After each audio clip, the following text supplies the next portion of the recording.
We want to talk about first. We want to talk about this BTB Savage thing. You want to talk about Complex? Let's do BTB Savage. All right, let's jump on that joint real quick. All right, so obviously Houston rapper. I think he's from Houston, right? I'm pretty sure. Yeah, I know the unfortunate events happen out there, but BTB Savage was gunned down after going on social media and celebrating the fact that he was involved in a home robbery. He killed the people that went into his home and tried to violate him. He took a picture. Yep. Did a Vlad TV interview where he talked about it at length. Then went back on social media, did some things under the advisement of his mother not to do so, and unfortunately, he fell victim of a drive-by shooting. His mother went on air and had a very lengthy message about her son's situation. I'm going to play it. This is by ABC Eyewitness 13. Let's hear what she has to say. Oh, God, and I want to get your thoughts on this whole situation. Well, only on 13, we're hearing from the mother of an aspiring rapper who was gunned down in the exclusive River Oaks area last week. The 26-year-old went by the name BTB Savage, and just days before he was killed, he did an interview claiming he was involved in killing someone else who tried to rob him. Now his mother thinks that may have led to her son's death. ABC 13's Brooke Taylor is joining us live from downtown with the story. Brooke? Mel, that rapper who's known as BTB Savage was posting on his social media. He was doing interviews about that deadly robbery just a few months ago. His mother tells me, well, he was just defending himself and didn't deserve to die. She says she tried to beg her son, stop posting and stop doing interviews talking about this. I'm not one of those parents who try to cover up, whatever their children's lifestyle is. To her, he was just Darrell Gentry, his legal name. He served in the military for 4 years and was a father to a 4-year-old son. That's who she says she's most proud of. In February, Ward says her son thought he was going to be featured in a song, his rapping career starting to kick off. Instead, she says a group showed up to his apartment in San Antonio and tried to rob him. Earlier this week, the rapper did an interview with Vlad TV describing how he fought off the would-be robber, instructed his girlfriend to shoot him, and then left him to die. When the interviewer asked if he was concerned about retaliation, he said, quote, "They might do what they do, but I'm going to get active. That's all that is." On Thursday, he posted on social media standing in the middle of a bloody crime scene. Hours later, Houston police say he was shot in a drive-by shooting. I said, take that off of social media. I said, let this family mourn in peace. But they were was taunting my son. Telling him telling him that they were going to kill the family, that they were going to make his mama cry, like my son made his mother cry. And I told my son, don't respond. But their family member came to rob my son. Let me add this part too. And it was also Let me add this part. I think this is important right here that his mom said on social media about Vlad TV. Yep. She put Vlad strategically dropped the video one day before they planned to kill him. The interview was done on March 17th and it aired on March 29th. They edited the footage and left out the remorse my son showed concerning this matter. They left out when my son said, let's stick to the music. My son and daughter in love suffered PTSD behind this matter. It was just a situation of kill or be killed. Both families suffered a great loss, and I pray that the world allows us to heal. That's what she put there to add on, to that particular story. If there's any truth to that, that's wild. Yeah. That's wild. Pretty much saying that he only put up parts, pertinent to the invasion, the killing, and things like that, and left out. If that's true, we have yet to hear DJ Vlad respond, which at the time of us airing, there hasn't been a response. So we only can deal with the information that we got right now. What's your thoughts? First off, this young man, BTB Savage is going to be put in the books as just another rapper that got gunned down in a culture that this happens way too often in.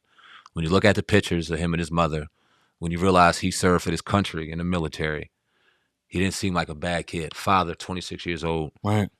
He didn't seem like a bad dude. He defended his home.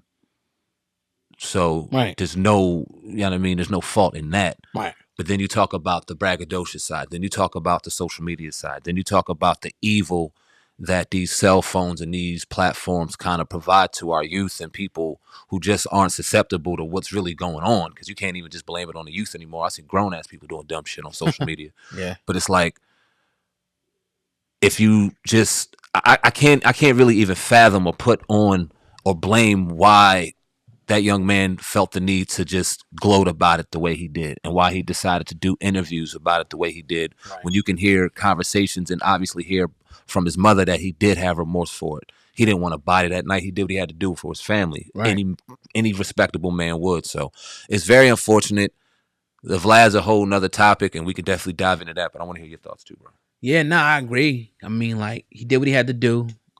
Dude came in, he had to put him down. I mean, you would want most people to do that. And you can see from the picture, you know, it was a bloody mess in the crib right there. And crazy story. But like you said, that braggadocious part, I think that's sadly become a part of the hip hop culture. Yeah. That we gotta eradicate that part, you know, and that, you know, it comes with the drill music a lot, but it didn't start with the drill. People been doing that for a long time. You know, talking about dead people, gloating over, you know, dead homies, and you smoking on so-and-so pack and things like that. All that's going to do is infuriate and trigger a family that's already mourning. That's all that's going to do. It's like, all right, you talking about it now? Like, could you imagine if you had a family member that killed and you saw somebody on the internet gloating about it? It's like you loading up and get that month. Like, I mean, that's just what it is. You know where you at now. You're gloating about it. I'm coming to get you now. If I was gonna let you slide before, now I'm coming to get you. And that's just the attitude, you know. And I don't think that even, to me, that's not even, don't got nothing to do with hood people or nothing like that. Just the regular average person that's grieving is gonna be like, all right, I'm coming to get you. I'm doing it. Right? Oh yeah, what? Like, Doing come it. on, man. Like, You know. now. But it's just like, you know, the Vlad thing. I want to let the other shoe kind of drop on the Vlad TV thing. But when you own these interviews, you got to understand. See, this is a business. Yeah. He probably put up clips. He puts a lot of small 2-minute clips up. You know, for whatever reason, his editors or him decided to put up the most juiciest parts. I'm not giving him no out on this. I'm just saying he probably figured that he would, you know, put up the parts that's talking about the home invasion, like fuck the remorse shit. Of course. That's probably what he thought. If that's true, we're still waiting on his response. Of course. At the end of the day, it don't surprise me with him. I know me and you, we'd probably put up the whole. We're gonna put up his whole thing. If we had him on here, we wouldn't ask that question anyway about the home invasion. We don't, you know what I mean? Stuff like that.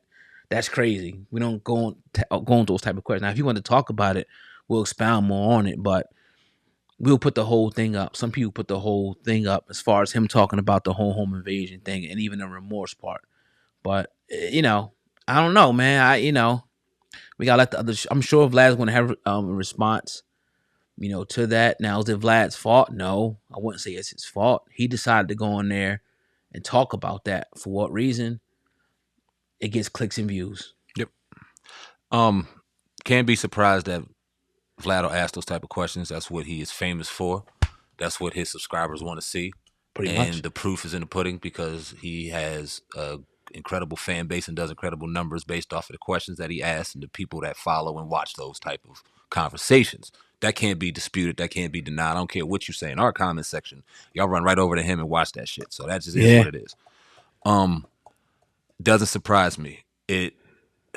The crazy thing is, and like you said, we got to watch it in totality, but you have to understand that if those type of questions are going to be asked, then you cannot blame the source after 1, 2, 3, 4, 9, 12, 50, 100 interviews of him doing the same shit. Right. When are you going to understand that? If you're going to go on there, cool. If you're going to get compensated, whatever the case may be, the red carpet get laid out, cool. You deserve that. But have enough fucking fortitude to say, yo, I'm not talking about this. Yo, we got to pass on this. It's some real things happening to me in the street, and I can't go there. And kind of feel his vibe out from there. See where he goes, because I'm sure his energy might shift, because he knows that's one of the questions. Ding, I put that a little asterisk next to that. That's going up, and that's going to eat. I already know. Us as content creators know what to ask and know what's going to eat and what's not going to eat with our people. You think Vlad don't?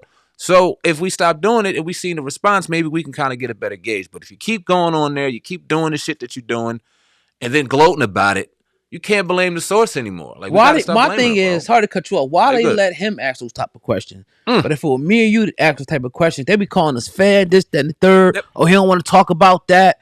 But they come to our platform, they shit on us. They run to those other platforms, Yep. and they say everything they wouldn't say. Prime example, Beanie Siegel. We supposed to interview Beanie Siegel. I gotta put this. I ain't want to say no names. I'm in it. We in it now. We in the mud, right? Let's work. We told him. He said, I'll come on. I think we agreed. He said, well, no Rockefeller, no Jay-Z stuff. What the hell was he just talking about on Vlad TV a couple weeks ago? Jay-Z and Rockefeller stuff, man. I don't get it, bro. I get it. He giving y'all the bag. But don't tell us, oh, we don't want to talk about that. And you go onto the next platform and talk about it. This probably happened to us 50 to 100 times. 50 to 100 times somebody say, look, I don't want to talk about that. The next week, after they do an interview, we get them kind of hot. They run into these other platforms and giving them everything they said they want to talk about with us. F that. That shit pisses me off. Shout out to the respectable ones, like Rich Porter's son, Rich Porter Jr., right, for coming on here. Now, obviously, would it have been easy to talk about Alpo? Of course. But Real Men had a conversation, and he wasn't with that at that time. Right. He wasn't with it. So it wasn't talked about. Now, obviously, we know that kind of conversation is going to go. Going to do numbers, right? Yeah. But we are grown men. At the end of the day, we ain't going to do that type of shit because we respect that man as a man first. That's what we pride our platform on. But how and where does it get us in the grand scheme of things? Because y'all don't want the real the way y'all always say y'all want the real. Y'all like the bullshit. Right. So, and you talked about the young man. If he would have came on here, we talked about the home invasion and the remorse. I guarantee you, I've heard you ask questions like this. Yo, brother, how did that make you feel having to take a man's life? Do you feel remorseful? How do you feel about that? The question would have been asked different if asked at all. Yeah. And we would have got a different response to get a human side of it, Yep. not a braggadocious side of it. So it's a lot that goes into this, man. It's unfortunate. A lot of people don't want real the way they say they want real. I can't be mad at Vlad for doing what he's doing to eat. He's eating well, and y'all keep feeding him. So, and Beanie, It's like what Dame said. Like he made a reference to drugs, but this is any type of business. Like they said, McDonald's. People could talk about all that. You can find a million videos about how it's bad for you, this, that, and the third, and this, that, and how it's killing you and it's giving you cancer. But I guarantee you go to any McDonald's, you got people lined up to go there every single day because it's like crack. You got a good product, they coming back. Yep. You got some juicy shit, they coming back. I don't care what they say in the comments. You got to understand this is how business works. You know what I mean? I heard Dame talking about it. He's like, I got the best drugs. I don't care what the next guy got. I got the best drugs. They coming for this shit. Period. And that's where we at, man. Yeah. They feeding them this crack and this cocaine and this heroin. Yeah. And they out here fiending for it. Yep. Can't do that to our people. Refuse to do it. Yep. Boom, boom, boom, boom. Let's take some shots at Complex now.